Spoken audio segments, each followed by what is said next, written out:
Bonjour à toutes et à tous, Bezrat Hashem, que ces paroles de Torah soient la refoua shlema de Yedid Nafshi, mon très cher ami le Rav David Tuitou Ben Esterbert.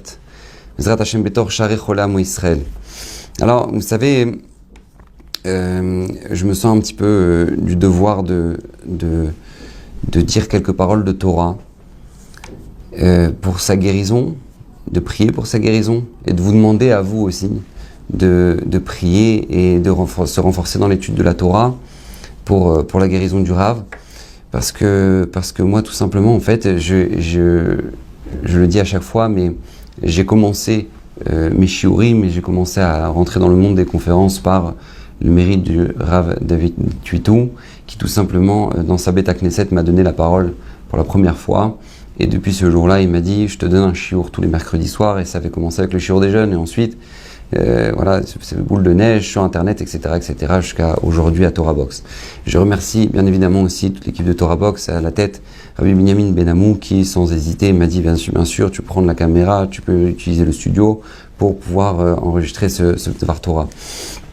Alors, vous savez, on doit se renforcer parce que si un homme du Tzibour, un homme qui parle tellement aux gens à travers le monde, là où je me déplace, et ben, les gens me disent « Ah, vous connaissez bien Rav Tuitou, etc. » parce qu'il est tellement apprécié, tellement aimé, ses shurim sont tellement beaux qu'on se sent tous concernés. Si on se sent tous concernés, c'est qu'on a tous quelque chose à changer, à corriger. Et j'ai réfléchi, j'ai pensé sur quoi on doit se transformer, on doit se changer, et que ce soit Bezrat Hashem pour la refoua du Rav. Alors vous savez, il y a une histoire qui est très, très belle, très simple et extraordinaire. Il y avait un jour un monsieur de 100 ans, il était dans son champ, et puis il était en train de labourer la terre, et puis il était en train de planter des arbres. Et il avait 100 ans. Il nous dit le Midrash, là il y a l'empereur romain qui passe avec son carrosse, et il voit ce monsieur-là comme ça en train de planter des arbres, il fait « Halte ! Qu'on arrête le carrosse !» Donc ils arrêtent le carrosse. Il descend du carrosse et il va voir ce monsieur. Il lui dit « Monsieur, excusez-moi, quel âge vous avez ?» Alors le monsieur, il voit l'empereur devant lui, il lui dit « J'ai 100 ans. » Il dit « Vous avez 100 ans et vous plantez des arbres? Vous avez rien d'autre à faire ?» À ce moment-là, le monsieur dit « Vous savez, mon empereur, je suis venu dans un monde où il y avait des fruits sur les arbres. Et même si j'en profite pas tout de suite, parce que je suis juif, moi je sais que j'ai 3 ans dehors là, 4e année Netareva, et j'en profiterai pas avant la 5e année de ces fruits, c'est pas grave, même si j'en profite pas. Et ben j'ai laissé un monde avec des fruits dessus. Donc voilà, c'est comme ça que je réfléchis. L'empereur il lui dit, toi, tu me plais. Si jamais tu profites de ces fruits-là, tu vis encore 5 ans, je te demande de m'en ramener dans mon palais. Alors le juif il dit, bah, ok, pas de problème, mon empereur, pas de problème, je ramènerai. Et effectivement, 5 ans passent, et il est encore vivant. Et Baruch Hashem, il récolte ses fruits. Il remplit des paniers, et il dit à sa femme, mamie, je prends la route, je vais voir l'empereur.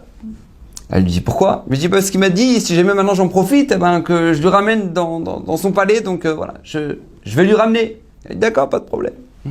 Donc il y va, il prend la route, il arrive devant le palais de l'empereur, il toque à la porte, il dit voilà bonjour, je viens ramener des fruits pour l'empereur. Il dit non mais c'est bon, on a nos fournisseurs, ne vous inquiétez pas. Il dit non mais dites-lui qu'il y a un monsieur de 105 ans qui lui ramène des fruits, ça lui parlera, ça lui rappellera quelque chose. Donc ils vont voir l'empereur, il dit effectivement faites-le rentrer. Donc ils le font rentrer, il pose des paniers de fruits comme ça devant l'empereur. Et il dit voilà mon empereur, il y a 5 ans vous m'avez vu dans mon champ et vous m'avez demandé pourquoi je plantais des arbres. Et je vous ai dit même si j'en profite pas, c'est pas grave.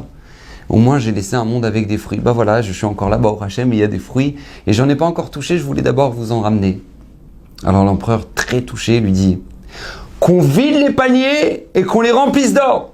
Et tac, ils remplissent les paniers d'or. Et lui, il repart avec les paniers pleins d'or. Et il refait toute sa baraque. Il refait la pistoche, la piscine, le truc, la cuisine de mamie. Il lui fait une folie et tout, avec un îlot central et tout. Une folie. Maintenant, lui, le voisin, il voit ça, il dit « Waouh, papy, il a dû gagner au loto, incroyable !» Donc, il va le voir, il dit « Papy, incroyable, c'est tous ces travaux qui sont chez toi et tout. » Alors, il dit « Ouais, c'est... » Il dit « Mais qu'est-ce qui s'est passé ?» Il dit « Ouais, j'ai ramené des fruits à l'empereur, ça lui a fait plaisir. » Et donc, du coup, il m'a donné de l'argent. Maintenant, ça tombe pas dans l'oreille d'un sourd.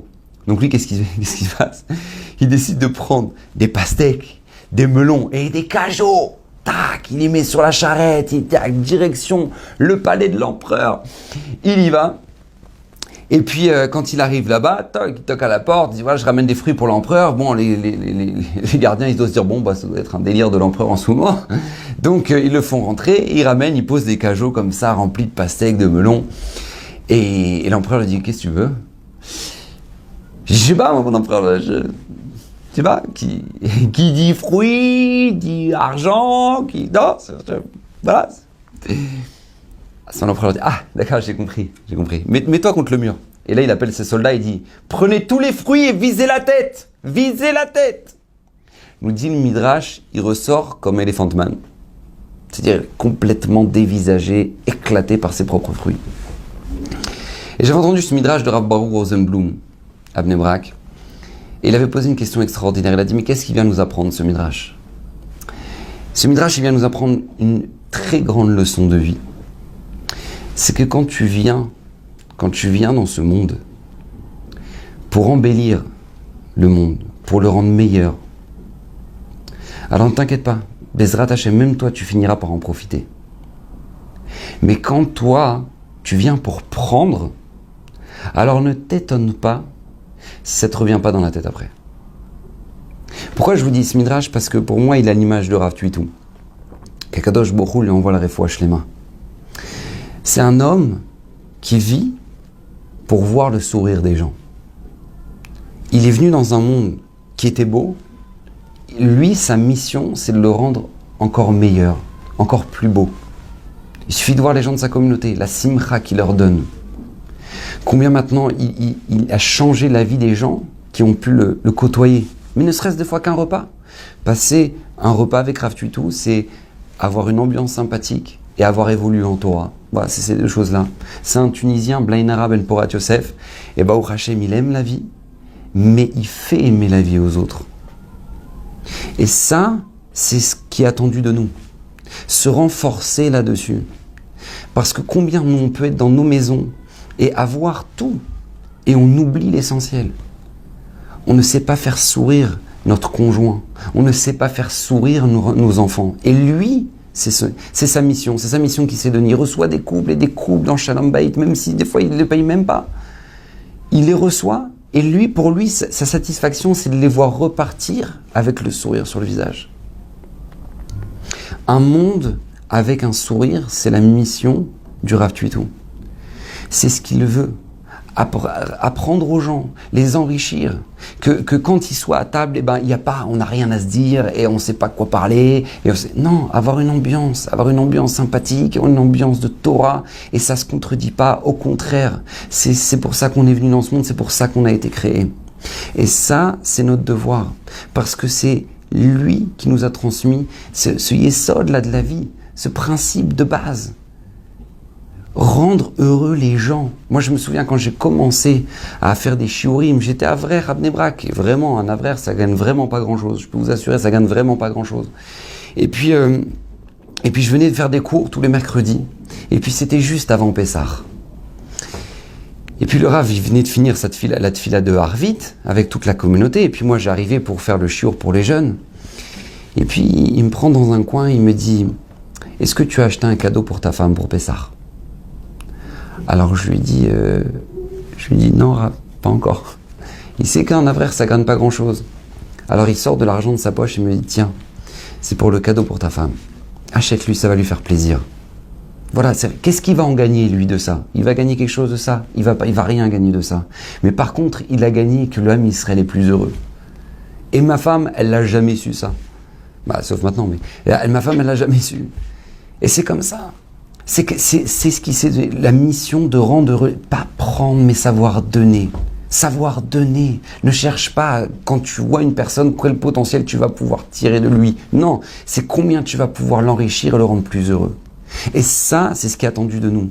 Et c'est ce qu'Hachem attend de nous. Et si Akadosh Baruch Hu a fait en sorte que maintenant notre pilier qui est tellement à l'image de cette mission-là est touché, c'est parce que nous-mêmes, on n'est pas au niveau de pouvoir recevoir. C'est pourquoi Hachem nous a privés de ses enseignements, il nous a privés de ses shiurim. Parce que justement, on doit faire une introspection. Nous, ok, on écoute ces shiurim, on écoute, on entend, et on a encore écouté. Mais tarles, est-ce que ta femme va mieux? Est-ce que ton mari est plus épanoui? Est-ce que tes enfants sont plus épanouis? Parce que c'est ça qu'il attend de nous. C'est pas juste qu'on écoute ces shiurim, mais c'est qu'on les concrétise. Et je pense que c'est ça qui est extrêmement important à nous tous de travailler pendant cette période-là. Renforcer, beaucoup prier pour sa guérison, parce qu'on a le Tzibour, l'homme Israël a beaucoup besoin de gens comme lui, et que Bezrat Hashem, avec notre filote, puisse monter devant le Melech Malch HaMelachim, Kadosh Baruch Hu lui envoie la refoua shlema Bezrat Hashem, Rav David Tuitou, Ben Esther Berthe, Bezrat Hashem Beshor, Dor Share, Cholé, Amo Israël, Bezrat Hashem, et qu'on se renforce tous, et qu'on puisse à nouveau bientôt écouter de nouveau sa merveilleuse Torah. Qu'Hashem vous bénisse.